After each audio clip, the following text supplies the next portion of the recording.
বর্তমানে দেশ যেভাবে চলছে, অনেক সাংবাদিক প্রশ্ন করে আপনারা কি সন্তুষ্ট?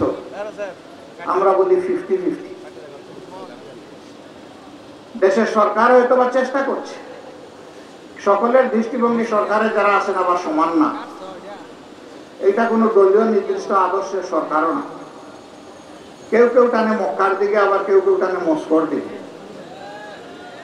এই দুটানা অবস্থায় জাতির মাঝে মাঝে অনেক বড় ক্ষতি হয়ে যায়। মাঝে মাঝেই এই ধরনের কিছু অনাকাঙ্ক্ষিত পরিবেশের মুখোমুখি আমাদেরকে হতে হয়। নারী অধিকার সংস্কারের নামে সম্প্রতি একটি রিপোর্ট জমা হয়েছে। সেই রিপোর্টের বেশ কিছু জায়গায় কোরআন এবং সুন্নাহর সম্পূর্ণ খেলাফ কিছু সুপারিশমালা পেশ করা হয়েছে।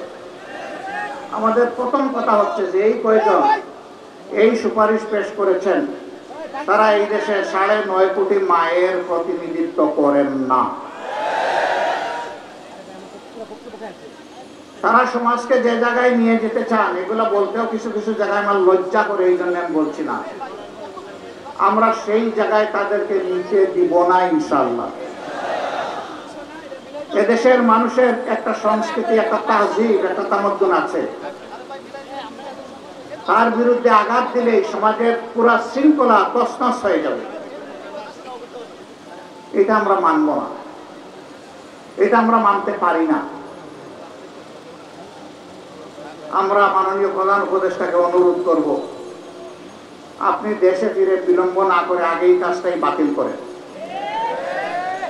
আর যদি এরকম কোনো কমিশন করতে হয়, তাহলে সকল শ্রেণী, পেশা, দল এবং আদর্শ থেকে মানুষকে নিতে হবে। দ্রব্যমূল্য রমজানে কিছু সহনীয় ছিল, মানুষ কিছুটা আশ্বস্ত হয়েছিল, ধীরে ধীরে এখন আবার উত্তপ্ত হচ্ছে। আমরা সরকারকে বলবো সেই দিকে নজর দেন। সমাজের শৃঙ্খলা বিনষ্টের যারা কারণ, তাদেরকে পাকড়াও করুন। যারা 15.5 বছর এবং শেষ প্রান্তে এসে জুলাই আগস্টে গণহত্যা সংগঠিত করেছে, তাদের কাউকে আইনের বাইরে রাখবেন না, তাদের বিচার নিশ্চিত করুন। আমরা শুনতে পাচ্ছি সংসদ 2 কক্ষ বিশিষ্ট করার প্রস্তাব দেওয়া হচ্ছে, নিম্নকক্ষ উচ্চ কক্ষ। মূল কর্তৃত্ব থাকবে নিম্নকক্ষের হাতে, সেইটা হবে বর্তমান পদ্ধতিতে। আর উচ্চ কক্ষের প্রস্তাবনা করা হয়েছে পিআর সিস্টেমে। উচ্চ কক্ষ যদি পিআর সিস্টেমে প্রয়োজন হয়, তাহলে নিম্নকক্ষ নয় কেন? একই দেশে 2 পদ্ধতির প্রয়োজনটা কি? দুনিয়ার 62টা দেশ তারা পিআর সিস্টেমে নির্বাচন করে। সম্প্রতি ইউরোপ সফর করে আসলাম, সেই ইউরোপের 26টা দেশের মধ্যে 16টা দেশ পিআর সিস্টেমে নির্বাচন করে।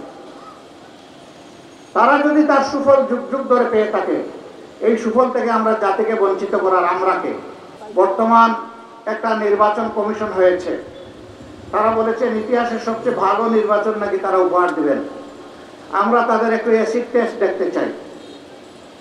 তারা জাতীয় সংসদের নির্বাচন, যেটা দিয়ে দেশ শাসন হবে 5 বছরের জন্য জনগণের ম্যান্ডেট নিয়ে, সেই নির্বাচনের আগে তারা, জনগণ এখন সাফার করছে স্থানীয় সরকারের বিভিন্ন জায়গায় প্রতিনিধি না থাকার কারণে। স্থানীয় সরকার নির্বাচনটা দিন, আমরা দেখি আপনাদের সদিচ্ছা এবং সক্ষমতা কতটুকু। এটার প্রমাণ আপনারা পেশ করুন। যদি এতে জনগণ সন্তুষ্ট হয়, জনগণের পরবর্তী খেদমতের জন্য জনগণ আপনাদেরকে পূর্ণ সহযোগিতা দেবে। আর এখানে যদি কোনো কিছু ধরা পড়ে, তাহলে জনগণ আপনাদেরকে হলুদ নয় লাল কার্ড দেখায় দেবে।